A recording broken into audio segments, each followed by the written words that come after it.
Black Myth Wukong is coming out in the near future. This is a game that's on my radar. You've seen all the controversy with Sweetbaby Inc. essentially trying to extort this game. Not too long ago, we talked about how they had a whole bunch of like DEI activists trying to do damage pieces on this game because of alleged sexist claims that they tried to say were misogynist. It was an IGN article that was basically debunked at this point, but there's still a whole bunch of wokies out there just determined to make Black Myth Wukong a utter fail because it didn't go the DEI route. Yeah, reportedly they turned down I guess an extortion attempt where Sweetbaby Inc. was like, pay us $7 million to make your game acceptable. And they told them to fuck off, essentially. So the smear is still there, guys. That's how these people play. If you don't play with the rules, they smear you. And to this date, we still have journos, or should I say political activists, still attempting to smear this game. This article was on The Guardian, and this is from a gentleman called Tom Regan, who wrote, I recently played the beautiful and satisfying Black Myth Wukong, a game with the potential to be one of the year's best, yet instead of leaving its demo elated, after a bizarre interview, I walked away disappointed with the people who made it. So, obviously rage baiting, obviously playing into this narrative against the video game because they didn't go woke. Also, look how fine and dandy. Only accounts that they follow or mentioned could reply. So that should tell you enough right here that this individual, Tom Regan, is full of crap. So looking at his article, you can actually see he previewed the game and he actually liked it. He actually gave a lot of compliments to the game, believe it or not, saying some good things about it. And in my opinion, this is one of those games that's definitely on the radar. I think it looks like it's going to be a fantastic game. And funny enough, it's coming out literally the same time that Star Wars Outlaws coming out, a game that is infected with, DEI, that all these wokies are praising. We have the checklist of DEI points is basically filled in on that one. And every wokie out there is running damage control for that while they're smearing Black Myth Wukong. Now, Grums posted a banger tweet summarizing this article that we're about to get into. We're going to look at all of it. The Guardian in the past has been guilty of doing the same bull crap. We've seen them attack all sorts of things that were considered right-wing grifts and stuff. It's a tale as old as time. But he says game journalist Grape Doss Mill, who's Tom's Twitter account for Guardian, repeats the hoax IGN article slamming Black Myth Wukong for refusing to answer their questions on their baseless attacks. So yeah, it's making reference of that ridiculous IGN article that we covered quite some time ago. This is like falsely accusing someone of beating their wife and then demanding at every interview that they answer questions about beating their wife. So it's been debunked. And at this point, the makers of Black Myth Wukong are just like, look, we're not answering this bull crap. We're not answering these baseless allegations. Let's show off our game that we're excited for, because this is like their first game that they're producing right here.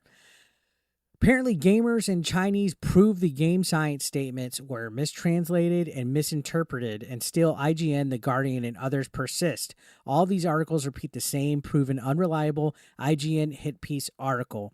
Reporter Tom Regan would rather talk about these false allegations from a single botched translation of an IGN source rather than gameplay. All the Wukong devs wanted was to talk about their game in this interview about the game.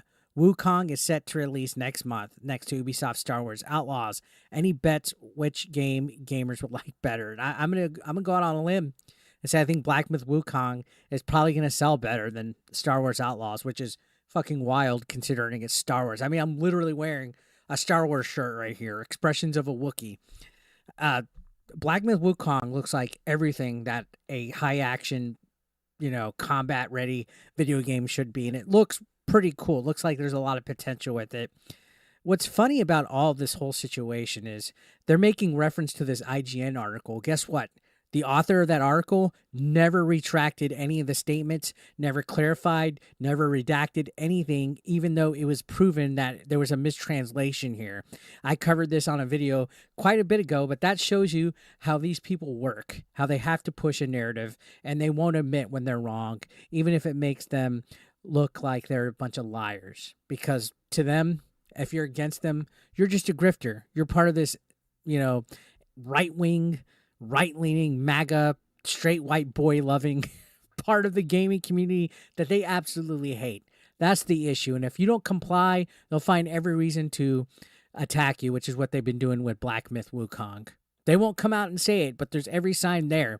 We've seen Sweetbaby Inc. in the past literally at GDC say, hey, if a gaming developer doesn't, listen to anything that you want in this game, go scare their marketing team and scare them to comply. These people literally want their agenda pushed, and it's ridiculous. So looking at Tom and his article, again, like I said, he compliments this game. He literally says that it's fun. He says that it's great. After playing it for an hour and a half, he can confirm that somewhat miraculously, the stunning Chinese mythological twist in Dark Souls delivers on that showy trailer, marrying fluid-feeling combat with reflex-tested difficulty and the expensive filmic sheen of something like God of War. So they're praising this game. Everything. But you know what? You can't be too kind. All of this just glazing it. But here's where the killer is. And this is the paragraph at the end. How convenient, right? And this is where the mask comes off from Tom.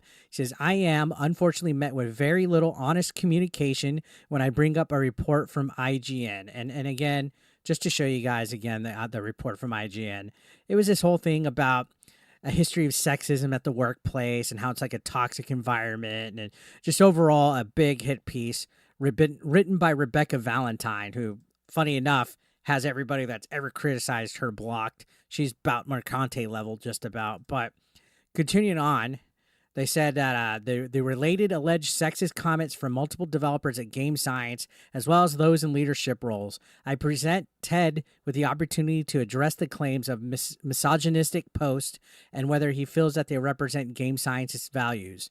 So keep in mind, this is at a thing for the press to demo the game, and they just can't act right. They take that as an opportunity to push some kind of narrative, to get a story, to write a baseless article once again, based on baseless accusations, because that's what these people do. This is all part of that extortion. So they said, instead, I'm shut down with a hasty no comment from their UK PR representative, and then after a long wait, given a longer statement of no comment via Ted's translator. I am then told that Game Science's US PR agency will follow up later with a prepared statement, only to be sent the following.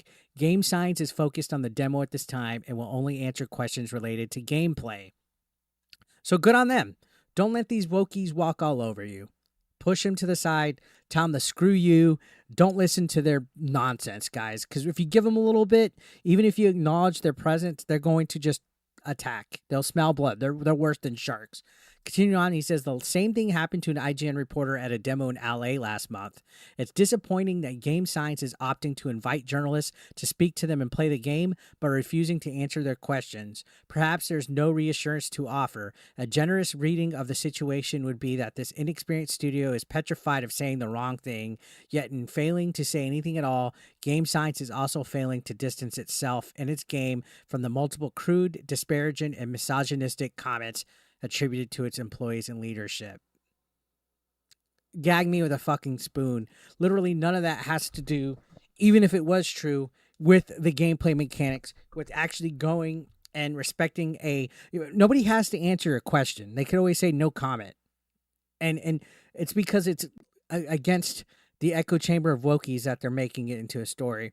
Isn't it funny? Because just yesterday I exposed that the Assassin's Creed subreddit is literally banning people for debating whether Yasuke is a samurai or not. But when it's leaning towards the right, it becomes a problem. It becomes an issue. It becomes dishonesty. And the only thing that I can see dishonest is journalists still trying to write hit pieces on what's going to be a great fucking game. You have people at these events showing their demos that want to showcase their first game, that are excited about actually talking about the game. They want to talk the video game. They don't want to talk your politics. They want to talk about your lies and your narratives and your agendas, which is funny because it sounds like they're doing their job, which is something that the journalists don't do. The gaming journalists do everything but talk about video games. Instead of actually writing an article about an upcoming video game that is going to be awesome within the next month, they're more focused on pushing an agenda that they're misogynistic and that they're toxic and they're sexist and they want to do political activism and push out this woke narrative against a developer. Kind of weird how that works, that these people still refuse to do their jobs. Instead of actually previewing a game properly and writing about it and talking about the gameplay mechanics, they would rather just push some kind of narrative against the developer. Unfucking real. Unreal.